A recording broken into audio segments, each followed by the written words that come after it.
Welcome to our channel world teacher news. మన దేశాన్ని పరిపాలించినటువంటి రాజులలో విక్రమార్క మహారాజు గొప్పవాడు. 2500 సంవత్సరాలు జీవించాడు.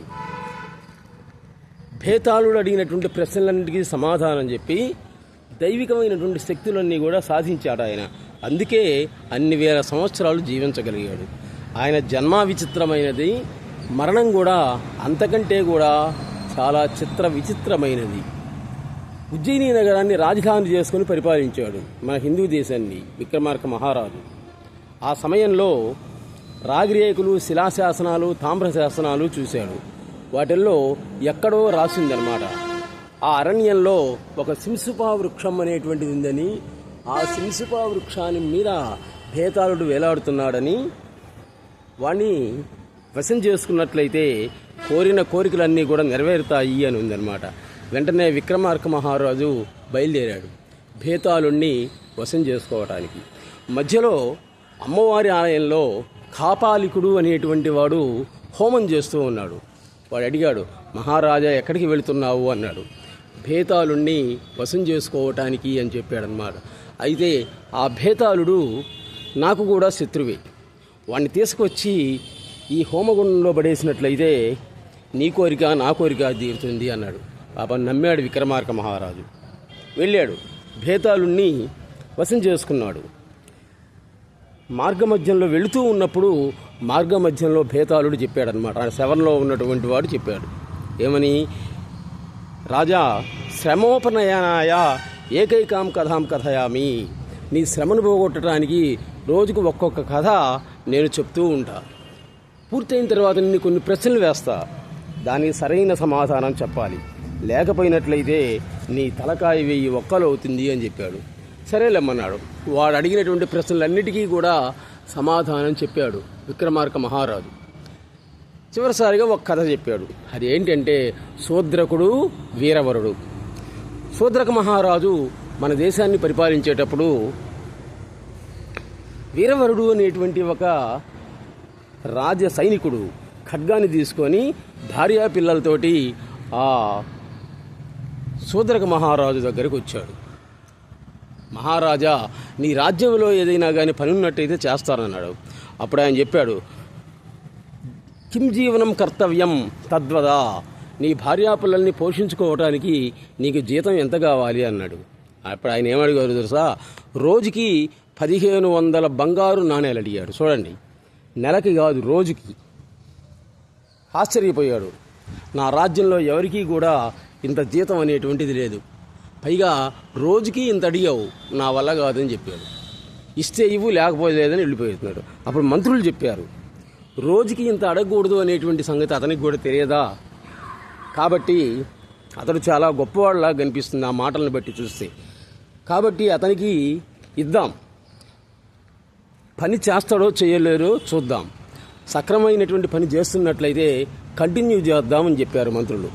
సరేమని శూద్రక మహారాజు ఈ వీరవరుడికి నైట్ వాచ్మెన్, రాజమందిరానికి రాత్రిపూట కాపలా గాయటం అనే ఉద్యోగాన్ని ఇచ్చాడు.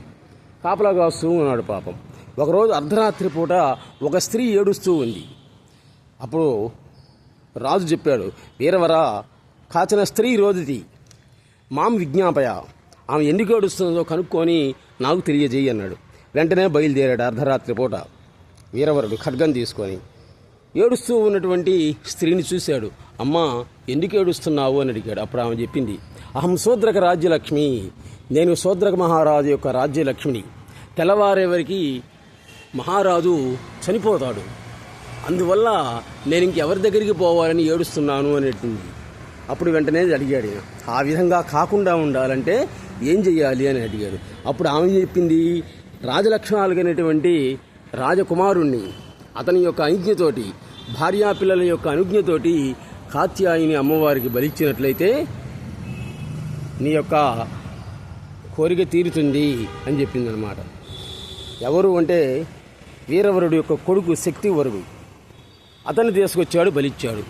ఇక కొడుకు పోయిన తర్వాత నేనెందుకని తల్లి, తండ్రి అందరూ కూడా, కుటుంబం మొత్తం కూడా అమ్మవారికి బలైపోయినాయి. ఇదంతా కూడా రహస్యంగా చూస్తూ ఉన్నాడు ఎవరు? ఈ రాజు శూద్రక మహారాజు. అప్పుడు ఆయన అనుకున్నాడు, ఒరే నా కోసం ఇంత నమ్మకమైనటువంటి సేవకుడే పోయిన తర్వాత నేనెందుకని ఖడ్గం తీసుకొని ఆ అమ్మవారి ముందు ఆత్మహత్య చేసుకోబోయాడు. అప్పుడు ఆకాశవాణి రూపంలో అమ్మవారు చెప్పిందనమాట, నీవు ఆత్మహత్య చేసుకోవద్దు, నీవు మహారాజువి, నీ కోరిక ఏంటి అని అడిగింది. అప్పుడు చెప్పాడు, వీరవరహ సపరివారం జీవతు, వీరవరుడు తన యొక్క కుటుంబంతో సహా జీవించాలి అన్నాడు. వెంటనే నిద్రపోయిన వాళ్ళు లేచినట్లుగా లేచారు. తెల్లవారిన తర్వాత సభ తీర్చాడు మహారాజు. ఏమీ తెలియనట్లుగా ఉన్నాడనమాట. అప్పుడు సభలో ఉండేటువంటి వాళ్ళందరికీ కూడా ఇతని గురించి వివరించి వీరవరుణ్ణి అడిగాడు. ఆ అమ్మాయి ఎందుకు ఏడుస్తుందో కనుక్కున్నావా అని అడిగాడు. ఏదో చెప్పి పంపించాను అని అన్నాడు అనమాట. అప్పుడు అతని యొక్క స్వరూపం అంతా చెప్పాడు.